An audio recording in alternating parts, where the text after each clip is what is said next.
Women Talks. Women Talks.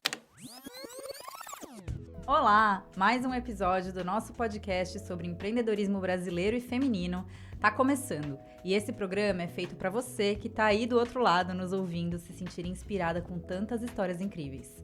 O programa Women Talks faz parte do projeto Made by Women e foi criado pela nossa agência de comunicação, a Women Digital. A gente sabe que arregaçar as mangas e empreender fora do nosso país de origem pode ser um desafio, mas juntas a gente faz ser mais fácil e prazeroso. E o nosso objetivo aqui é compartilhar dicas e aprendizados para quem está começando ou para quem já permeia o universo dos negócios no Brasil e fora dele. Hoje, a nossa convidada é a Larissa Rinaldi.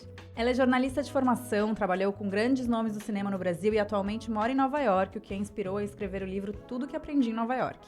Ela é criativa por natureza, escritora, CEO e fundadora do CRIA, o maior evento de criatividade e inovação brasileira nos Estados Unidos. Com mais de 15 anos de experiência na indústria da comunicação, desenvolve e cultiva relacionamentos com olhar e ouvidos atentos, elevando a voz única de empresários para que prosperem em nosso mundo competitivo.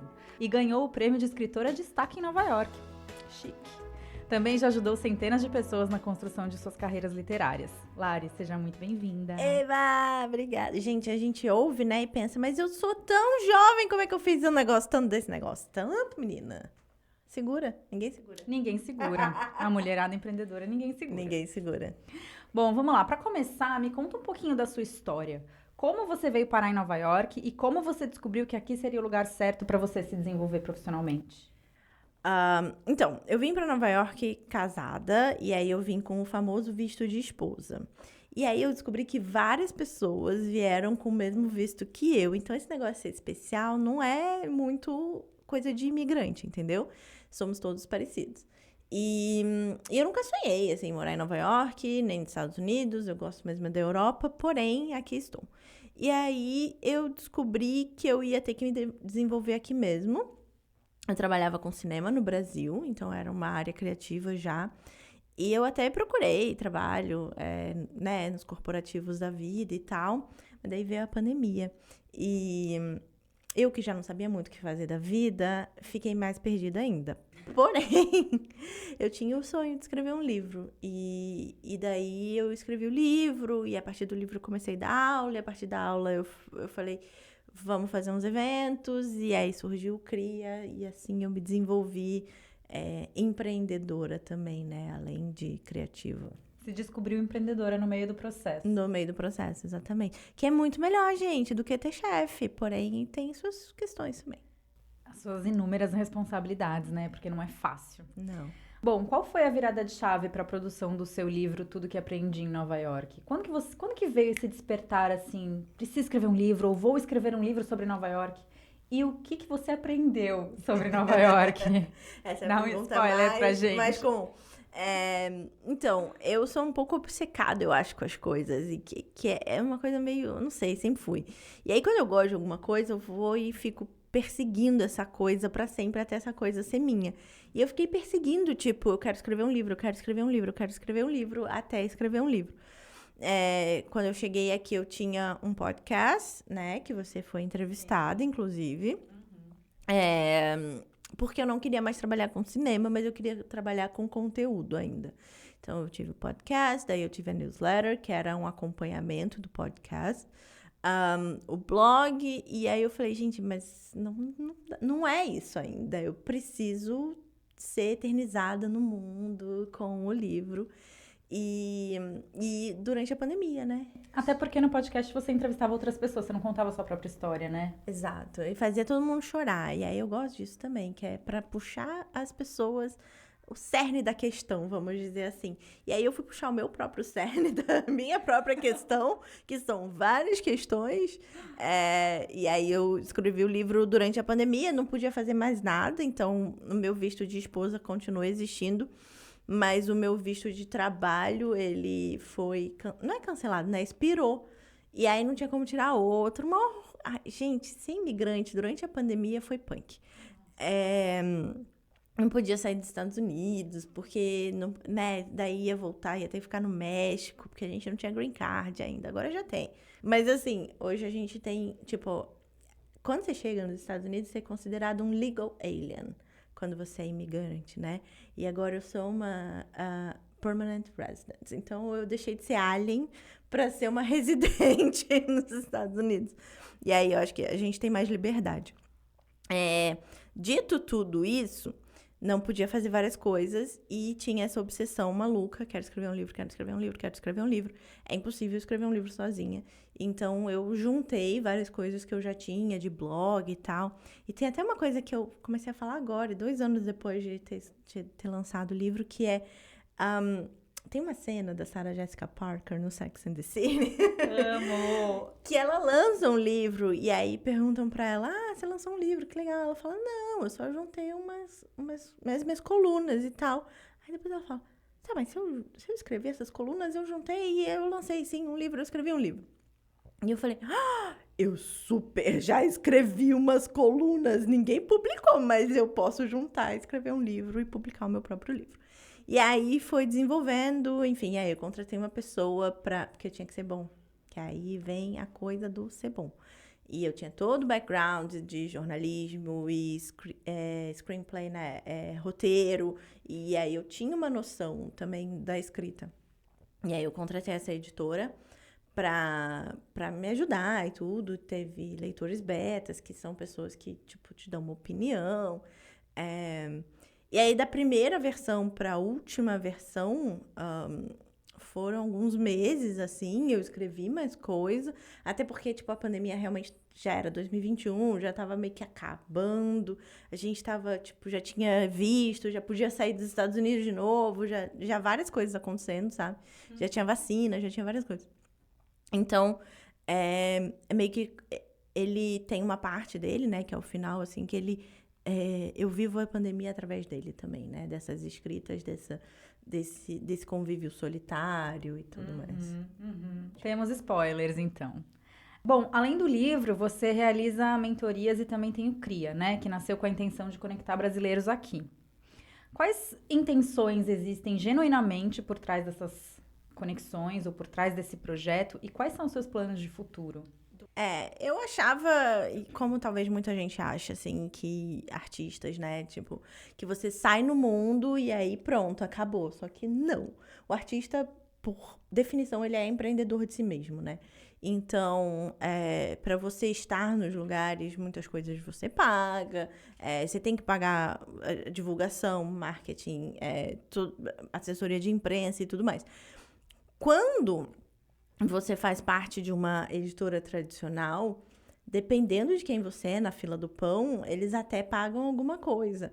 Mas eu, tipo, não era ninguém me conhecia. Então, você tem que ir cavando e buscando esses espaços. E até no livro eu falo, né, que eu já gostava de palco. Já era um lugar que eu queria ter pra minha vida, assim. Eu brincava de Xuxa quando era criança. Fui no programa da Xuxa, linda. Tem uma foto sua com ela, inclusive. Fui no navio da Xuxa também. Realizei todos os meus sonhos de criança lá. Quando eu era criança, eu escrevi um livro também. Tô realizando tudo. Então, eu comecei a empreender no sentido de colocar meu livro no mundo. E aí, quando eu reparei que ele não era um best-seller ainda, porque vai chegar. Vem aí. O best-seller vem aí. Eu falei, eu preciso ocupar outros lugares. Porque eu já vendi para todas as pessoas que eu conheço. E eu não conhecia tanta gente assim. E eu comecei a ocupar esses outros lugares. E assim, desde que eu cheguei em Nova York, eu não conhecia ninguém. Então, eu fui conhecendo e criando uma rede. E super importante, uma rede de mulheres, uma rede de empreendedores, uma rede de pessoas interessantes. E até o pessoal da Waybook, que é minha editora, eles são da Califórnia e vieram pra cá. E eles foram no CRIA, né? E eles falaram, nossa, você junta pessoas tão legais e tudo e tal. Eu falei, porque eu sou legal. E a gente se atrai, né? Por isso vocês estão aqui também. Porque vocês também são legais, sabe? Tipo, a gente se atrai. A gente quer estar perto de pessoas genuínas. Então, foi um pouco assim que surgiu. E aí, depois que eu comecei a dar aula de graça pra você. Você tinha que postar meu livro pra eu te dar uma aula sobre como escrever. E aí, ela, né? As pessoas começaram a falar... Eu quero o resto dessa aula. Eu quero terminar de escrever meu livro, né? Porque eu dava a primeira aula ali, eu falava um pouco de arco narrativo e tal. São coisas que ainda ensino, né? Mas, assim, não tem como você escrever um livro em uma aula de 1 hora. E aí, surgiu a mentoria. Eu falei, então tá, eu te ajudo. Me dá a sua mão que eu te acompanho. tem o conteúdo gravado, mas o bom mesmo é que o povo vem toda quarta-feira, a gente discute, escreve, Lari, tô travada, e aí todo mundo, né, interage, essa comunidade de pessoas legais também, um ajuda o outro e a gente vai destravando, e às vezes é terapêutico, porque, eu não sei se eu tô fazendo isso bem e tal, aí eu falo, isso não tem a ver com aquele negócio que sua tia te falou quando você tinha 12 anos? Aí, blow my mind. Eu acho que é a escrita blow your mind, né? A escrita pessoal, ainda por cima, que a gente escreve memoir, non-fiction. Então, a escrita, ela abre sua mente mesmo para coisas que você não sabia sobre você. E aí, a gente vai fazendo juntas. Então, já terminamos um livro da Paty, que é o Passport to Growth. Uma das minhas promessas na mentoria era, na hora de lançar seu livro, a gente vai fazer um evento. Porque eu já fazia evento, já conheci um monte de gente e tal. E aí foi assim que surgiu o CRIA. Ele já tinha aparecido numa meditação pra mim, tudo, meio hippie, assim, meio intuitivo. Não era uma obsessão, mas, né, acabou acontecendo. E assim surgiu o CRIA. Aí o primeiro CRIA foram 70 pessoas.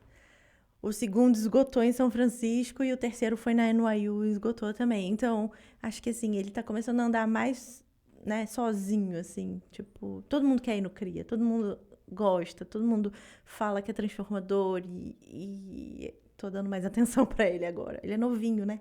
Tem 6 meses ainda. É um baby. Sabe nem engatinhar. É interessante. Uma vez eu ouvi de uma mentora que propósito é uma coisa que se revela em camadas, né? Não é algo que a gente identifica na vida e é aquilo e pronto para a vida inteira. Não, a gente começa, de repente, por um hobby, fazendo algo que a gente, né, que está conectado ali com as nossas paixões. De repente, aquilo se revela e vão abrindo várias outras possibilidades para você criar várias outras oportunidades para você e para outras pessoas, né?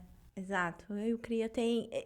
Não era uma... Porque, assim, a gente conhece vários eventos que são a pessoa falando, o evento inteiro e tal.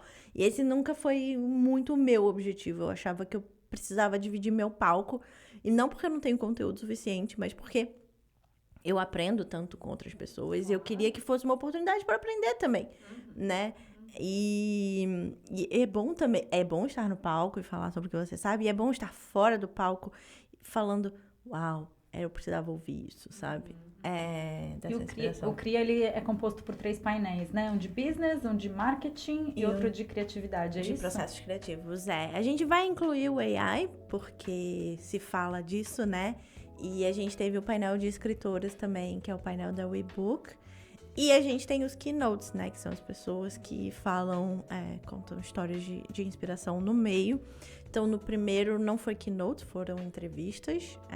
Então, é um tempinho para uma pessoa específica falar sobre, né, alguma coisa. Então, a gente teve no primeiro a Tabata falando, que é DJ, falando de networking, que ela já foi empreendedora e tudo mais. Teve a Lisa, que é uma empreendedora de um background diferente do criativo. Ela trabalha em ponte, em Nova York. Ela pinta ponte. Ela trabalha na construção civil e mulher. E, enfim, ela abriu várias portas e abre ainda.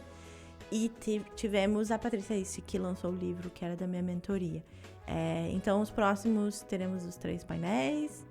E o painel de livros da mentoria, que tem mais gente pra lançar agora, e o painel de AI. Vai ter que fazer um fim de semana de CRIA, vai ser conferência. Esquece, o fim de semana é nosso. Bom, pra quem tá ouvindo a gente e não entendeu ainda o que é o CRIA é um evento que acontece durante o dia inteiro, com diferentes painéis e vários empreendedores inspiradores. E a gente tem o Leve o CRIA pra sua cidade também, que a gente tem convite pra ir para Flórida e para Seattle. A gente não sabe ainda quando, mas vamos ter esses 2 também. Show! Maravilhoso. Bom, recentemente a gente teve a infelicidade de ouvir do Thales Gomes, o CEO do G4 Educação, Deus me livre, uma mulher CEO. Diante dessa fala, a gente viu um monte de mulheres se posicionando publicamente e colhemos até alguns dados muito relevantes, como mulheres na liderança promovem uma cultura organizacional mais inclusiva e resiliente, resultados superiores em termos de inovação, criatividade e resolução de problemas, níveis mais altos de eficácia e liderança, maior capacidade de construir e cultivar conexões mais fortes. E olha só, o relatório The Ready Now Leaders, da ONG Conference Board, revela que empresas com pelo menos 30% de mulheres em posição de liderança têm 12 vezes mais probabilidade de estarem entre os 20 melhores desempenhos financeiros. Quero aproveitar essa deixa para te perguntar, como é ser CEO nos Estados Unidos? Qual que é a sensação de ter um negócio no maior polo econômico mundial, sendo mulher, imigrante, LGBTQIA+? Você já passou por algum tipo de preconceito? Então, gente, é muito louco isso, né? Porque eu acho que eu enfrento mais preconceito da comunidade brasileira. Sabe aquela coisa assim de tipo, eu te conheço desde pequenininha, então eu não conheço tipo assim, eu vi você, né, menos capaz do que você é agora. Que eu acho que é um pouco isso, assim, do que é óbvio, eu moro em Nova York, né? Não moro em Illinois, que eu cheguei lá, eu fui pra Illinois com a minha esposa e o Dad, que é, né, o host, ele falava que a gente era amiga pros amigos dele. Então isso é outro mundo, né? Então Nova York é outro mundo. E aqui, quando eu falo para as pessoas que eu sou empreendedora, que eu tenho as minhas coisas, todo mundo acha muito legal. Eu, quando estava conhecendo pessoas, né, que continuo, mas assim, antes da pandemia, eu falava, eu tenho um podcast. Que legal. Americanos, que legal, quero ir no seu podcast, deixa eu te mandar meu livro e tudo mais, sabe? Então, tem um pouco isso do brasileiro achar que você precisa de fama, ou você precisa de, enfim, ter o contato do Papa, entendeu? Pra realizar alguma coisa. E não eu mandei mensagem pros meus amigos, só que os meus amigos são do Google, da Apple, tem empresas legais, são pessoas interessantes, entendeu? Então, assim, eu cobri um gap, vamos dizer, tipo, não existia esse espaço pro CRIA, né, do CRIA, que o CRIA criou, de pessoas criativas brasileiras terem um espaço para se encontrar. E a gente foi aprovado pela Apple. Então... E conseguiram um espaço dentro de uma das melhores universidades de Nova York para realizar o evento. É isso, entendeu? Então, assim, O que você tá querendo me dizer é que... O problema é seu se você não acredita em mim. Exatamente. E basta acreditar, né, em si mesma para entender o que é preciso realizar e, de fato, ir lá fazer, né? E ter boas relações, assim, eu acho. Porque as pessoas que vão pro meu palco, elas confiam em mim. E mesmo as pessoas que, tipo, eu acho no LinkedIn, tipo, teve o Flávio, que é da Apple. Eu achei ele no LinkedIn e eu mandei uma mensagem pra ele falou comigo, daí ele passou pelo processo todo da Apple. E ele confiou em mim, né? Porque sou eu que... É a minha cara que tá ali. E ele botar a cara dele na empresa que ele trabalha, que é uma das maiores do mundo. Pra falar, não, eu confio nesse espaço e eu acho que vai ser legal pra empresa. Então, é um negócio que você tem que ter uma credibilidade. Eu acho que eu estou construindo essa credibilidade e tendo pessoas legais ao meu lado. Com certeza, sem sombra de dúvidas. E é muito louco a gente ser CEO, enfim, comandar empresas nos Estados Unidos, porque tem uns números absurdos, assim, tipo, o PIB da cidade de Nova York é maior do que o PIB do Brasil. O faturamento da Apple e do Google são maiores do que o PIB do Brasil. Então, você entra nesse mercado pensando, uau, né? Tem muita oportunidade. Como é que eu tiro o máximo disso também? Como que você equilibra a sua vida pessoal e profissional em um ambiente tão caótico como Nova York? Você acha possível? Cara, é possível. Eu acho que você tem que entender você, né? Assim, tipo, quando você tá cansada, você sabe que você vai ter meses mais agitados, outros menos agitados. Eu acabei de falar que eu não quero viajar em dezembro, porque eu quero descansar e trabalhar no meu planejamento do ano que vem, porque eu sei que eu vou viajar em fevereiro, eu sei que eu vou viajar em agosto.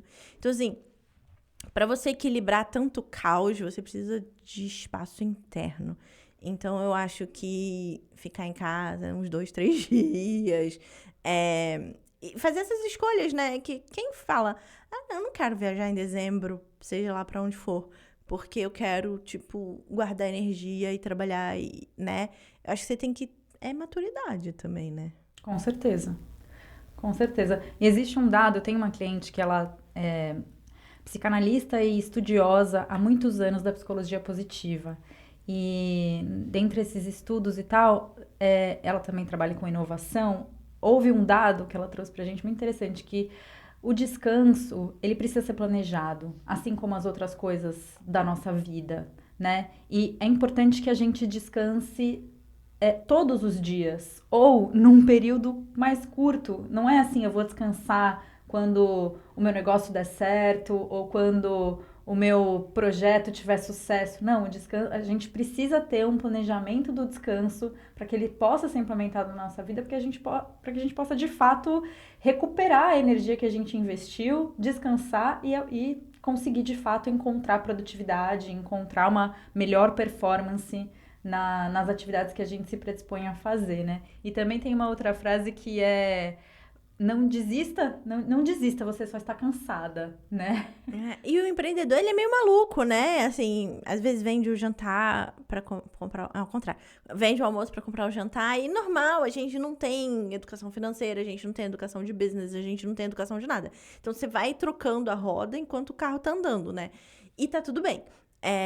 Mas você pode ter maturidade também, assim, né? Tipo, tá, eu preciso de um tempo pra estudar, eu preciso de um tempo pra descansar, eu preciso de um tempo pra trabalhar forte, né? Mais firme, assim.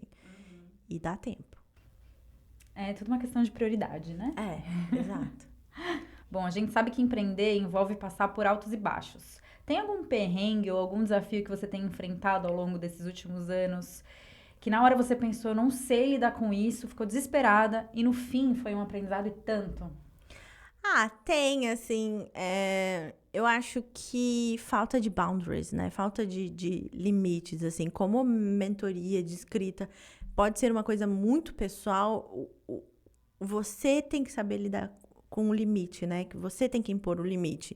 Então, acho que eu aprendi isso, ainda bem, já tinha contrato, já tinha um monte de coisa. E o empreendedor também, ele vai fazendo, né? Contrato, vocês esquecem que existe. Eu também esqueço. Mas é importante. E o contrato, e assim como o livro, assim como várias coisas, ele é tão importante para o outro quanto para você. E às vezes mais para você entender qual é o seu limite naquele trabalho. Porque senão você vai dar tudo. As pessoas te ligam e querem contar que o marido brigou. Assim, not my problem, né? Tipo, eu estou aqui para te apoiar com o livro. E se você não tem...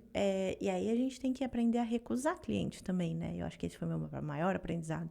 Que, assim, se você não tem psicológico para escrever um livro agora, não vamos mexer nesses buracos, né? Primeiro você precisa...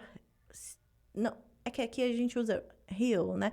Mas, tipo, não é se curar, mas abraçar um pouco esses traumas antes de falar sobre eles, né? Isso não só no livro, né? Na vida. Ao empreender um negócio assim, muitas vezes é isso, a gente precisa entender até onde a gente vai e o que a gente precisa, o quanto a gente precisa olhar pra dentro pra conseguir realizar fora, né? Exato. Então, assim, não adianta querer abraçar o mundo e querer salvar todas. Mulher tem muito isso, né? Ai, vem aqui, que você é todo errado, eu vou te salvar. Não vai, não. Você é psicóloga, se for tudo bem, você pode até ajudar, mas salvar nunca. Com certeza. Bom, agora retomando aquela Larissa que tinha acabado de chegar em Nova York, cheia de possibilidade, de liberdade de escolha. Você acha que essa liberdade mudou de lá pra cá? Ela aumentou? Ela estagnou? O que aconteceu com ela? Tadinha da Larissa que chegou em Nova York, teve tanto panic attack. Tive muita crise de ansiedade, porque é isso, tinha muita opção, né? Nunca tinha visto tanta opção na minha vida. E eu acho que agora aumentou. Acho que aumentaram as opções, mas eu tenho mais noção do que eu quero, então fica mais fácil de lidar com as opções. Existe algum hábito ou rotina que você adotou ao longo desses anos que contribuiu para o seu sucesso como empresária? Eu acho que eu aprendi a ter disciplina, e a disciplina no meu tempo também. Então, eu faço journaling, né? O diário, o famoso diário. Em momentos que eu tô mais precisando me conectar comigo mesma, então eu faço mais. Em momentos que eu tô mais de boa, eu faço menos, mas é uma disciplina também. academia. Eu tento ir uma vez, né? Dia sim, dia não, pelo menos. Mas em momentos que eu também não tô conseguindo, tá tudo bem, assim. Então, acho que a disciplina, a partir do meu ponto de vista, né? Porque eu querer ser perfeita, ter a disciplina do Jedi lá, não vai acontecer. Não fui criada assim. Minha vida, né? Minha disciplina é mais... diferente. É diferente, a pessoal, própria. exato. Eu não trabalho por corporativo. Beijo, não me liga. 5 horas da manhã não vou estar acordada. Total. Qual conselho você daria para quem deseja empreender em solos americanos? Contrato é um bom conselho, né? Não só em solos americanos, mas em todos os solos, contratos são, né, necessários. E as pessoas não pensam nisso porque elas querem produzir e vender, e tá certo, mas precisa de um contratinho mínimo. E eu acho também criar essas pontes, assim. Então, por que o Cria dá certo? Porque ele traz o palco para as pessoas, né? Eu ofereço alguma coisa para as pessoas e elas querem... quem gosta de palco quer estar ali, falar sobre o seu trabalho, sobre, né? E aí, elas abraçam o meu projeto assim como eu abraço a história delas, né? Agora, uma palavra que descreve a Larissa, mulher, esposa, imigrante, empresária. Existe uma só? Uma só é difícil, né? Mas dizem que eu sou dona da porra toda. Tá, querida. E uma mulher que você se inspira e gostaria de ver com a gente no próximo programa? Gente, tem várias. Então, como eu ajudo as pessoas a escreverem os próprios livros, eu sei de histórias sensacionais. Então, eu vou indicar os 2 livros que estão prontos na mentoria, que é o Passport to Growth, da Patricia East. Ela é uma executiva de RH na Califórnia. E ela fala sobre leadership, né? Liderança, lições de liderança, coaching, etc. E a Leidiane Lima, que ela veio para os Estados Unidos em outra situação, porque a Patrícia já veio transferida, a Leidiane veio para estudar, fazer faculdade, conseguiu sponsor. Daí ela foi trabalhar no mercado financeiro porque era o único que dava visto para, né, os estudantes, para você continuar nos Estados Unidos. E aí ela é uma nerd, assim, muito nerd. E agora ela tem 3 filhos e ela saiu do mercado corporativo, e aí ela tá... O nome do livro é The Waves We Ride, e ela tá riding this wave, né? Ela tá navegando essa onda de sair do corporativo e ser escritora e trabalhar com criatividade. Demais, amei. E para finalizar, deixa pra gente uma indicação de conteúdo que você consumiu e recomenda. Você acabou de falar de 2 livros, né? Que estão prestes a serem lançados. Mas tem algum outro livro, filme, podcast? Algo que você ouviu recentemente, consumiu recentemente? O Passport to Growth já tá lançado. Tem um outro livro, o livro da Rafa Britz também, que é o Síndrome da Impostora, que eu acho bem legal. Eu acabei de ler e tô trabalhando minha síndrome da impostora. Tipo, que legal o seu vestido, obrigada, é italiano. Sabe, assim, não é tipo, foi baratinho, pode até ter sido, mas primeiro ele é italiano, depois qualquer outra coisa. Acho que é interessante a gente ter essa perspectiva, ela traz uns dados e tal. É bem didático, assim, porque a gente ouve falar em síndrome da impostora e não sabe muito cientificamente o que é. E um que eu tô começando agora é o da Vivi Duarte, que é o Quem é Você na Fila do Pão. E aí ela fala do empreendedorismo sobre essa outra perspectiva que eu não tenho tanto, que é uma perspectiva de uma pessoa que vem de uma outra realidade no Brasil, enfim, que eu não era a minha realidade, mas que tem as mesmas dificuldades, assim, né? E às vezes acho que ela é até mais corajosa, né, do que eu. Pode ser que seja, assim. E agora... eu quero aprender com ela, assim, a ser mais corajosa e mais legal, sabe? Show, perfeito. Bom, estamos chegando ao fim de mais um episódio. Eu quero muito te agradecer, Lari, pela disponibilidade, por esse papo gostoso, por ter aberto os segredos do seu negócio com a gente.